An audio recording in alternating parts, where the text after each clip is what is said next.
Hey, bonjour à tous, c'est Atlas 510. J'ai le plaisir aujourd'hui de vous retrouver pour une nouvelle vidéo. Comme vous avez pu le voir à la miniature, ce sera l'archétype de Bandiken, donc avec le revolver Dragon Desperado. Pourquoi aujourd'hui je vous fais ce deck profile là? Alors parce que c'est un peu une date spécifique pour moi. C'est les 1 an c'est les 1 an de la chaîne en fait. Ça va faire 1 an que je fais des vidéos. Donc j'avais commencé l'année dernière avec l'ouverture du deck marqué. Et la deuxième vidéo que j'avais fait, parce que la première était pas fou, c'était vraiment, vraiment Mark, je vous avais montré j'avais décidé de vous montrer le deck profile Revolver Dragon. Donc je l'ai un peu modifié, mais c'est surtout un archétype et un deck profile qui me tient à cœur, parce que c'est mon tout premier deck que j'ai refait quand j'ai repris Yu-Gi-Oh! En 2019. Donc voilà, les 1 an de la chaîne, je trouvais ça bien. D'ailleurs, j'ai remis le tapis Savage Strike, avec lequel je tournais les toutes premières vidéos, parce qu'après, au fur et à mesure, on est passé sur le tapis Chaos Impact avec des couleurs que je préfère, et même les dernières vidéos j'avais le tapis Kuribo. Donc voilà, c'était la petite aparté de l'histoire pour vous dire que ça fait 1 an que je me suis lancé dans l'aventure Yu-Gi-Oh! Sur YouTube en tout cas, et que je regrette pas du tout. Je suis très content de la chaîne là où on en est, d'avoir 42 abonnés, et de faire des vidéos qui dépassent les 50 vues à chaque fois. Franchement, honnêtement, moi je suis content. Alors c'est peut-être insignifiant pour certains, c'est sûr, mais en tout cas, moi je suis très content de faire ça et de pouvoir continuer cette année à vous présenter des decks, des ouvertures. Donc voilà, j'espère que la chaîne continuera encore longtemps et que j'arriverai à vous présenter du contenu qui vous plaît. Bon bah pour commencer, je vais me lancer sur le deck profile revolver. Donc on va commencer par le boss monster du deck, donc le revolver Dragon Desperado. Donc lui c'est vraiment le boss monster, il a 2800 d'attaque. Il a un effet qui est très sympathique. Si un ou plusieurs monstres machines sur le terrain sont détruits, on peut l'invoquer directement de la main. Lors de chaque battle phase, que ce soit la nôtre ou celle de l'adversaire, on peut lancer 3 pièces. S'il y a 2 piles, on peut détruire le monstre ciblé. Et si en plus on fait 3 fois pile, on peut piocher une carte. Donc c'est vraiment très très intéressant. C'est un monstre machine ténèbres de niveau 8. Donc vous allez voir, on joue que des monstres machine ténèbres presque dans le deck. Donc je le joue en x3. Et oui, j'ai oublié de préciser, si jamais il est détruit au combat, on peut aller chercher un autre monstre machine qui inclut un lancer de dés.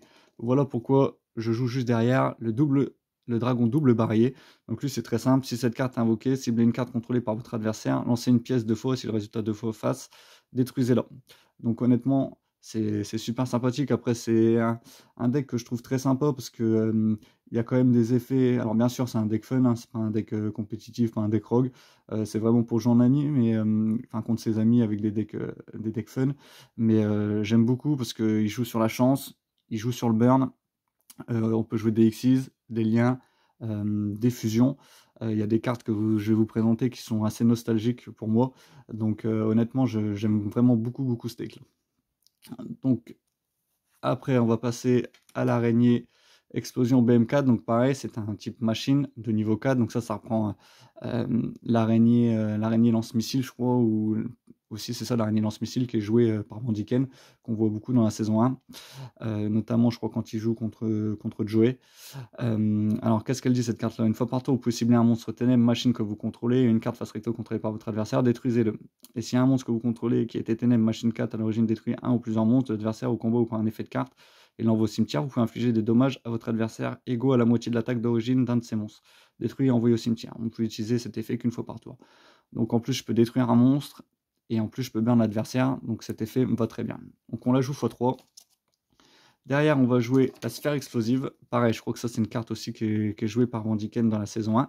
Donc, si cette carte en position de défense face verso était attaquée par un monstre de l'adversaire, avant le calcul des dommages, équipez cette carte au monstre attaquant.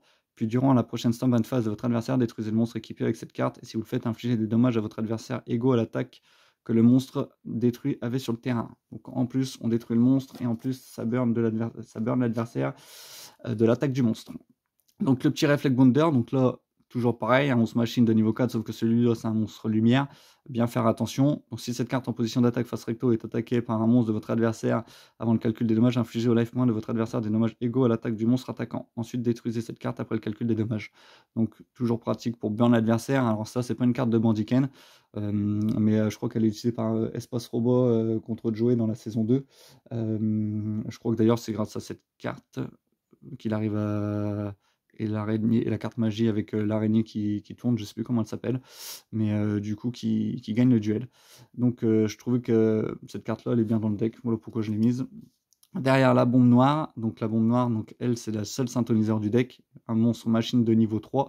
Lorsque cette carte est invoquée, normalement, vous pouvez sélectionner un monstre ténèbres de type machine de niveau 4 dans votre cimetière et l'invoquer spécialement en position de défense face recto, mais ses effets sont annulés, pardon. Donc du coup, c'est super pratique, soit pour Reborn, la sphère explosive quand on a fait son effet, ou alors l'araignée d'explosion. Et d'ailleurs, ça peut nous donner direct accès à une synchro de niveau 7. Donc il y en a quelques-unes qui sont très sympas. Donc je joue la bombe x3. Derrière, je joue une carte qui n'a pas grand-chose à voir avec l'archétype. C'est une fourmi autodestructrice, donc un monstre insecte d'air. Mais son effet est super pratique parce que chaque joueur, une fois quand elle est détruite, quand elle est flip, pardon, chaque joueur reçoit 1000 points de dommage. Si cette carte est détruite au combat ou par un effet de carte et envoyée au cimetière, infligez 1000 points de dommage à votre adversaire. Vous pouvez utiliser chaque effet de fourmi autodestructrice une fois par tour. Donc vous avez vu avec le Reflect Bounder, avec l'araignée d'explosion et la sphère explosive, ou bien même cette carte que je viens de vous présenter, on peut commencer très vite à grignoter et à ronger les points de vie de l'adversaire. Donc on peut vraiment gagner assez facilement en burn. Parce que après on joue des monstres pas forcément avec des grosses attaques, mais vu qu'on peut burn à chaque fois un petit peu l'adversaire, c'est vraiment assez efficace. Donc toujours pareil dans le même objectif de burn l'adversaire. Donc derrière je vais jouer 2 marshmallows. Donc cette carte-là, non destructible au combat, donc elle permet de nous faire gagner du temps si l'adversaire n'a pas de quoi la gérer. Et après le calcul des dommages, cette carte a été attaquée et qu'elle était face verso au début de la dommage step, le joueur attaquant reçoit 1000 points de dommage. Donc, vous avez vu, 1000 points de dommage par là, 1000 points de dommage avec la fourmi autodestructrice. Donc là, honnêtement, on peut vite déjà burn l'adversaire de 3000 points de vie. Donc ça peut être très sympa. Derrière, on va jouer 2 petites end traps, parce qu'après c'est un deck qui est assez lent.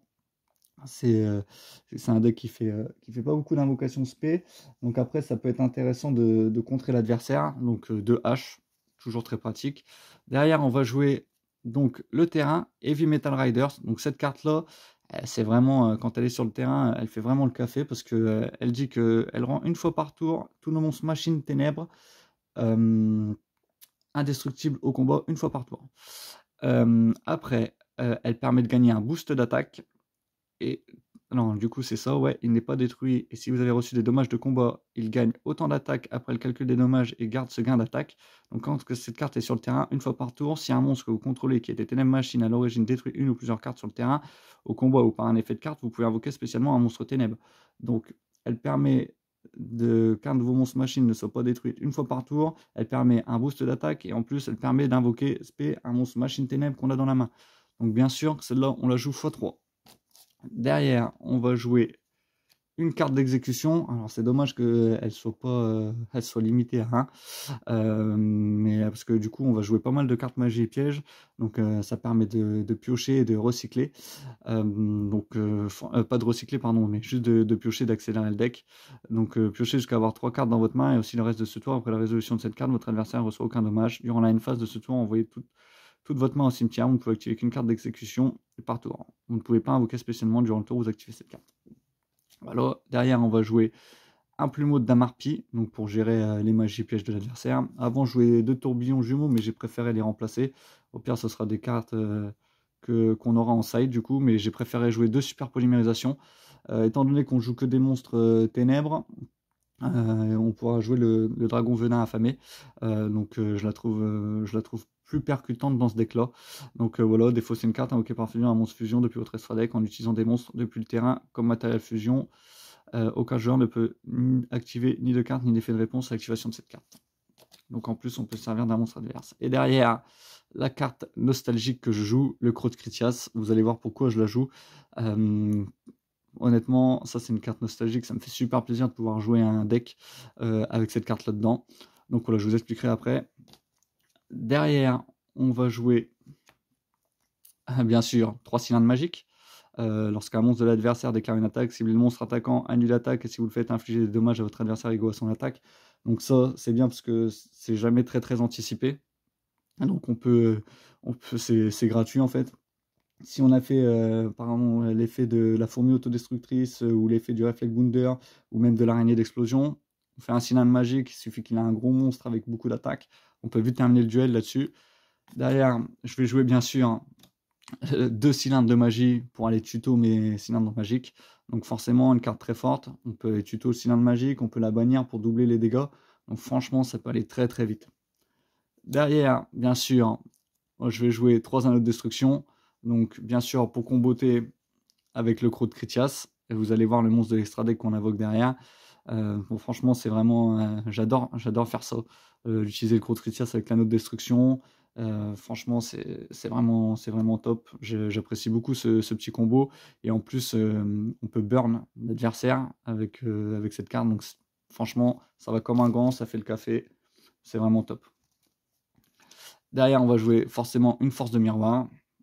Toujours pareil pour aller avec le croc de Critias, même si je la fais moins souvent. Après, ça permet quand même d'invoquer un monstre avec beaucoup d'attaques sur le terrain, ça peut être intéressant. Et derrière, je vais jouer 2 trappes du Fossoyeur. Donc, une trappe, si je me souviens bien, elle a dû ressortir dans le deck Trap Tricks que je vous avais présenté. Mais j'étais tombé par hasard sur cette carte et je me suis dit, bah, franchement, pourquoi pas, elle rentre bien dans le deck. Lorsque votre adversaire active un effet de monstre dans sa main ou cimetière, ou lorsque l'effet du monstre banni de votre adversaire est activé, annulez son effet. Si vous le faites, infligez 2000 points de dommage à votre adversaire. Donc, vous avez vu avec toutes les cartes qu'on a pour burn, honnêtement, on ne fait pas beaucoup d'invocations spé, c'est pas le but du deck, c'est pas un deck combo, c'est vraiment le but de ralentir l'adversaire et de le burn. Donc honnêtement, moi ces cartes, j'aime beaucoup cette façon de jouer. Alors derrière, on va jouer quand même des Xyz, donc on va jouer un dragon de la tornade parce que comme je vous ai dit, j'ai remplacé les Twin Twister par des super polymérisations, donc il faut quand même de quoi gérer les magies. Un Degusto Emerald, donc ça c'est juste pour piocher, pour recycler un petit peu. Derrière, on va jouer la machine AOTK numéro 27, Cuirassé Curanoïde. Donc, avec cette carte-là, si elle attaque un monstre et qu'elle le détruit, on peut invoquer derrière le super Cuirassé Canon Ferroviaire. Et après, le super Cuirassé Canon Ferroviaire, Jugement Libre. Donc ça, c'est une machine AOTK. Je pense que j'ai pas besoin de la présenter. Vous connaissez très bien, vous connaissez le combo. Pour ceux qui jouent les decks machines de niveau 4, genre Gadget ou Guerilla même, je pense que vous connaissez le combo. Donc ça peut vraiment être très pratique pour terminer l'adversaire. Derrière, on va jouer un Star Venom Fusion Dragon avec 2 monstres ténèbres. Donc, on joue beaucoup de monstres ténèbres, ça me va. Et en ce moment, il y a pas mal de decks sur la scène compétitive qui jouent des monstres ténèbres. Donc, c'est parfait. Derrière, on va jouer un bout dragon des marais. Et bien sûr, voilà mon petit kiff, le dragon de la destruction qu'on joue. Je vais plutôt vous présenter celle-là. On voit pas beaucoup avec le rendu et la lumière, mais elle est en secrète. C'est vraiment mon coup de cœur. C'est pour ça que je joue le deck, que je joue le croc de Critias et l'anneau de destruction. On a un dragon de la destruction avec un effet qui est super sympa. Uniquement invocat spécialement avec le croc de Critias en utilisant anneau de la destruction. Une fois par tour, vous pouvez cibler une carte contrôlée par votre adversaire, détruisez-la. Puis si c'était une carte monstre, infligez des dommages à votre adversaire égaux à son attaque d'origine. Donc c'est super sympa, on la met en mode défense, on utilise son effet, on détruit le monstre adverse. Si c'était un monstre avec 2000 points d'attaque, et ben on lui inflige 2000 points d'attaque. C'est vraiment pour ça que je joue cette carte. Elle était sortie dans la collection légendaire de Kaiba. Et franchement, c'est vraiment un plaisir de jouer ces cartes nostalgiques pour moi. Derrière, on va jouer forcément un dragon de force miroir. Toujours pareil pour le croc de Critias et la force de miroir qu'on joue. Donc ça fait un petit Raigeki si la carte est détruite. Donc honnêtement, c'est assez pratique. Derrière, je vais jouer un phénix et une licorne, chevalier du cauchemar. Pareil pour gérer les magies et pour envoyer un monstre. C'est top. Et derrière, on va jouer 3 cartes synchro. Le bombardier choc des ténèbres, toujours pareil, qu'on va invoquer avec la bombe noire et un monstre de niveau 4. Durant votre main phase, vous pouvez sacrifier un monstre, infliger des dommages à votre adversaire égaux au niveau du monstre sacrifié sur le terrain, x 200, ou vous pouvez utiliser cet effet de bombardier choc des ténèbres qu'une fois par tour. Et derrière, je vais jouer 2 dragons rose noir. Donc celle-là en Duzo, c'est pareil, là, on voit pas beaucoup avec le reflet de la lumière que j'ai, je m'en excuse d'ailleurs. Mais elle est vraiment très très belle aussi. Et là, un petit ultra rare Jude. Donc honnêtement, ça pour gérer les boards adverses, c'est toujours pratique. Ça embête l'adversaire et concrètement, c'est le but de ce deck. Donc voilà pour la présentation du deck Dragon Desperado. Donc pareil, je vous dis, c'est un deck très amusant à jouer, très fun. En plus, je pourrais presque dire qu'il est budget parce qu'il y a presque rien qui cote hormis les 2 haches et vous n'êtes pas forcément obligé de les jouer. Donc moi, c'était un deck que je tenais à vous représenter. parce que c'est un peu mon deck de cœur et c'est celui que, franchement, en soirée avec des amis, c'est celui que j'aime jouer le plus. Donc voilà. Et bah écoutez, c'était Atlas 510, au plaisir de vous retrouver pour une prochaine vidéo. À bientôt!